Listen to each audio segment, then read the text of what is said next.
महात्मा गांधी के योगदान को भुला नहीं सकते हैं। सबसे ज्यादा जो एंटी कॉलोनियल मूवमेंट पूरी दुनिया में हुआ, महिलाओं को आंदोलन से जोड़ने का काम अगर किसी व्यक्ति ने किया तो उस व्यक्ति का नाम महात्मा गांधी है। और आप देखिए कि देश को आजाद कराने के लिए, अंग्रेजों को इस देश से भगाने के लिए महात्मा गांधी जी को कस्तूरबा गांधी को छोड़ने की जरूरत नहीं पड़ी। छोड़नी पड़ी क्या? कस्तूरबा गांधी को साथ लेके चलते थे ना। और एक आज के प्रधानमंत्री हैं, कहते हैं कि हमको देश की सेवा करने के लिए पत्नी छोड़ना पड़ा। हाय रे बेईमानी। मेरी एक दोस्त है, उसने मुझे कहा एक दिन कि मुझे मोदी जी बहुत पसंद हैं। हमने कहा कि तुमको हम ना पसंद हैं यह बात कोई दिक्कत नहीं है, लेकिन तुमको अगर मोदी जी पसंद हैं तो एक बात हम तुमको कहना चाहते हैं, ईश्वर करें कि तुमको मोदी जैसे ही पति मिले।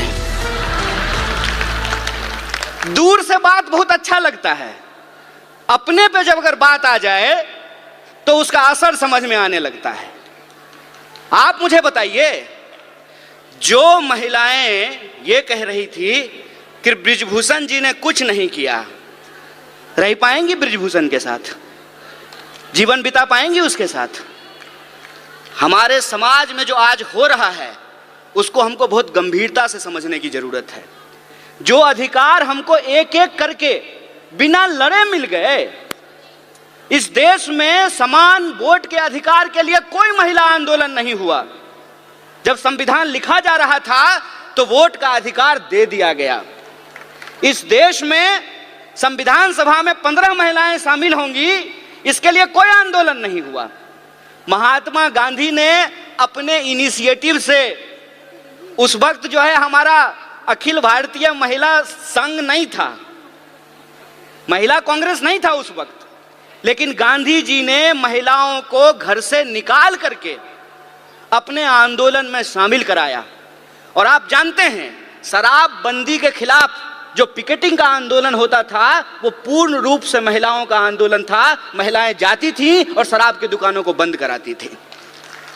महिलाओं को राजनीति की मुख्य धारा में लेकर के आए, ये एक प्रोग्रेसिव सोच थी। प्रोग्रेसिव सोच के चलते संविधान सभा का ऐसे निर्माण हुआ जिसमें महिलाओं के प्रतिनिधित्व को सुनिश्चित किया गया। और यह प्रोग्रेसिव डेमोक्रेसी थी कि अमेरिका में आज तक, अमेरिका कहता है ना कि हम दुनिया का सबसे मॉडर्न देश हैं, मॉडर्निटी का ठेकेदार हैं। अमेरिका में आज तक कोई महिला राष्ट्रपति नहीं बन पाई है, और हमारे यहाँ महिला राष्ट्रपति बनी और उसी आधार पे भाजपा को कहने का यह हक मिला कि हम एक आदिवासी को राष्ट्रपति बना रहे हैं। बोलिए, लेकिन प्रश्न यह है आज हमारे सामने कि एक आदिवासी को अगर इस देश का राष्ट्रपति बनाया गया है तो मणिपुर में जब अत्याचार हो रहा था तो माननीय राष्ट्रपति ने अपने मुंह पे क्यों चुप्पी साध रखी है? यह राजनीतिक चुनौती है। इस राजनीतिक चुनौती को हमको समझना पड़ेगा और हम यह बात समझें कि विंग बनाने का यह मतलब नहीं होता है कि हम गुलदस्ता हैं, कि नेताजी आने वाले हैं तो 4 महिला को बुला करके वंदे मातरम गवा देते हैं। हम गुलदस्ता नहीं हैं कि भीड़ में जो है आप आगे में 4 लोगों को बिठा करके हमको सजा दीजिएगा। हम तेज पत्ता हैं कि बिरयानी में ऊपर से डाल दीजिएगा और जब खाने लगेगा तो निकाल दीजिएगा। यह प्रतिनिधित्व का सवाल है। प्रतिनिधित्व के सवाल को हमको सीरियसली लेना पड़ेगा, और अगर हम सीरियसली लेते हैं तो प्रश्न आता है पॉलिटिकल कल्चर का। आपने देखा सारी जो एंकर हैं वो टीवी पे क्या कर रही हैं?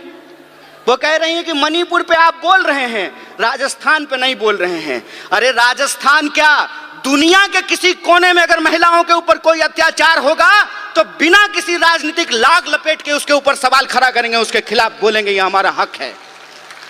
आप ये व्हाट अबाउट रीच कर रहे हैं। आप ये दिखाने की कोशिश कर रहे हैं कि चोरी हो जाना, डकैती हो जाना और बलात्कार हो जाना एक है। नहीं है एक।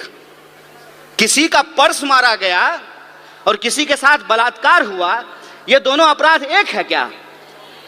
जो सर्वाइवर होते हैं उनकी पूरी जिंदगी जो खराब हो जाती है।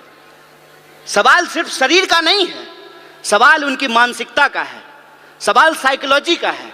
इस बात को हमको समझना पड़ेगा। और ये दोनों अपराध को मिलाने को, दोनों अपराध को एक बनाने की कोशिश कर रहे हैं। हमको इसकी गंभीरता को समझना पड़ेगा। हमको इस गंभीरता को समझना पड़ेगा कि यह सब कुछ आ कहां से रहा है, उसके पीछे की मानसिकता क्या है। और हमारे राष्ट्रीय अध्यक्ष ने भी यह बात कही और सचिन जी भी ने अपनी बात में इस बात को कहा कि हम मानते क्या हैं, हम सोचते क्या हैं। अगर हम ये सोचते हैं, हमारे सोच में है कि धन की देवी लक्ष्मी है, विद्या की देवी सरस्वती हैं, तो धन की देवी जब लक्ष्मी थी तो राइट टू प्रॉपर्टी का अधिकार क्यों नहीं दिया गया? यह प्रश्न पूछना चाहिए ना। जब विद्या की देवी सरस्वती हैं तो महिला और पुरुष को पढ़ने का अधिकार क्यों नहीं दिया गया? यह जब हम सोचेंगे तब हमको समझ में आएगा कि आजादी गिफ्ट में नहीं मिला है, नागरिकता का अधिकार गिफ्ट में नहीं मिला है, राजनीति में शामिल होने का अधिकार गिफ्ट में नहीं मिला है। जो लोग उस वक्त आंदोलन को चला रहे थे, ये उनकी सोच थी कि अगर हमारी महिलाओं के पास पहनने के लिए साड़ी नहीं है। जब कस्तूरबा के साथ गांधी गए चंपारण, तो कस्तूरबा से गांधी ने पूछा कि ये बताओ कि हमारे प्रोग्राम में महिलाएं क्यों नहीं आती हैं? तो कस्तूरबा ने बताया कि इतनी ज्यादा गरीबी है कि बाहर जाने के लिए एक ही साड़ी है, सारी महिलाएं एक बार बाहर नहीं निकल सकती हैं, तो सारी महिलाओं को छोड़ करके कोई एक बाहर नहीं आना चाहता है। और एक कहानी बोल करके मैं अपनी बात को समाप्त करूंगा, उससे आप वस्तु स्थिति को अपने आप समझ जाएंगे। एक बार मेरे घर में शादी थी, सारे मर्द को बारात जाना था। ये आज शुरू हुआ है कि अब जो है बेटे की शादी में माँ भी बाराती बनती है और बहन भी बाराती बनती है। पहले ये नहीं होता था। मेरे बचपन में जो मुझे याद है कि जब शादियां होती थी घरों में तो सारे मर्द चले जाते थे और सारी औरतें रुक जाती थी। मेरी तबीयत खराब थी और मैं उस दिन जो है बारात में नहीं जा पाया। बुखार था बहुत तेज और घर में मैं सो रहा था। कुछ देर के बाद मैंने ये देखा, जब बारात चली गई है तो हमारे घर में गाने की आवाज आ रही है, थालियां बज रही हैं, ढोलक बज रहा है और लोग गा रहे हैं, नाच रहे हैं। कौतूहलता बस, आउट ऑफ क्यूरियोसिटी, मैं जाकर के चुपचाप दरवाजे के पास जाकर के देखने लगा। और मुझे इतना आश्चर्य हुआ कि जिस माँ ने मुझे 9 महीने पेट में रखा, अपनी एक एक सांस दी, खून दिया, पसीना दिया, 9 महीने पेट में रख करके पैदा किया, रोज खाना खिलाया, पखाना साफ किया, पढ़ाया लिखाया, वो मेरी माँ गाती है ये मुझे मालूम ही नहीं था। वो मेरी बुआ जिसकी गोद में मैं पला, वो बुआ जो है डांस करती है, मुझे पता ही नहीं था। और वो जो एक फोक कल्चर है, वो फोक कल्चर इतना मजबूत है कि वो वक्त मिलता था महिलाओं को अपने भीतर के श्रृंगार को प्रकट करने का, अपने भीतर के प्रेम को प्रकट करने का।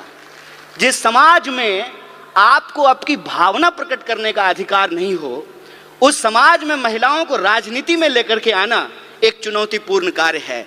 और हम जितना आगे बढ़ रहे हैं, यह जो विचार वाली बात है, जो ये कहता है निर्भया कांड के दौरान कि अगर वो उस बलात्कारी को भैया भैया कह करके माफी मांगती तो उसकी जान बच जाती, उसी मानसिकता के लोग जब आज सत्ता में बैठे हुए हैं, तो आपको लगता है कि निर्भया के न्याय के लिए जो कानून आया वो कानून बन पाता? वो कानून इसलिए बन पाया क्योंकि कांग्रेस का नेतृत्व सोनिया गांधी के हाथ में था। इस बात को याद रखिएगा। यह प्रतिनिधित्व का सवाल है, यह नेतृत्व का सवाल है कि अगर नेतृत्व इस देश में इंदिरा गांधी के हाथ में रहा, नेतृत्व सोनिया गांधी के हाथ में रहा, तो महिलाओं को आगे बढ़ने का हक मिला। और नेतृत्व आज एक ऐसे आदमी के हाथ में है जो पत्नी छोड़ करके भाग गया, तो महिला अधिकार का क्या होगा, इसको आप बखूबी समझ सकते हैं। इसीलिए मैं पॉलिटिकल कल्चर की बात कर रहा हूं। अपराध कहीं भी हो सकते हैं, अपराध छत्तीसगढ़ में भी हो सकता है, राजस्थान में भी हो सकता है, मणिपुर में भी हो सकता है, मध्य प्रदेश में भी हो सकता है। लेकिन अपराध के बाद पुलिस की कार्रवाई कैसे हो रही है, सरकार उस पर क्या बोल रही है, जिस पार्टी की सरकार है उसके स्पोक्स पर्सन क्या बोल रहे हैं, इस बात पे हमको ध्यान देना पड़ेगा। और कांग्रेस और बीजेपी के बीच में दल का फर्क नहीं है, विचार का फर्क है। इस बात को हमको समझना पड़ेगा। और अगर हम समानता में भरोसा रखते हैं, अगर हमको लगता है कि बलात्कारियों को मंत्री, मुख्यमंत्री, विधायक और एमपी नहीं बनाना चाहिए, तो 2024 का चुनाव कांग्रेस पार्टी के अस्तित्व का चुनाव नहीं है। 2024 का चुनाव हम महिलाओं के लिए, हम तमाम नागरिकों के लिए, इस देश के अस्तित्व का सवाल है, संविधान के अस्तित्व के सवाल है। इसको हमको समझना पड़ेगा। और जिन चीजों से हम जूझ रहे हैं, चाहे वो महंगाई हो, चाहे वो बेकारी हो, उन तमाम सवालों को लेकर के हमको घर घर जाना है। और जो संविधान ने जो हमको अधिकार दिया है, समान अवसर का, सम्मान का, एकता का, भागीदारी का, उसको हमको आगे लेकर के जाना होगा। और जो नारा आपने लगाया है, आधी आबादी पूरा हक, अपनी पार्टी और एनएसवाई के तरफ से इस मांग के साथ हम पूर्ण समर्थन में खड़े हैं और आप किस लड़ाई में कंधे से कंधे मिला करके आपके साथ चलेंगे। इन्हीं शब्दों के साथ अपनी बात को खत्म करूंगा। शुक्रिया। इनकलाब जिंदाबाद। जय हिंद,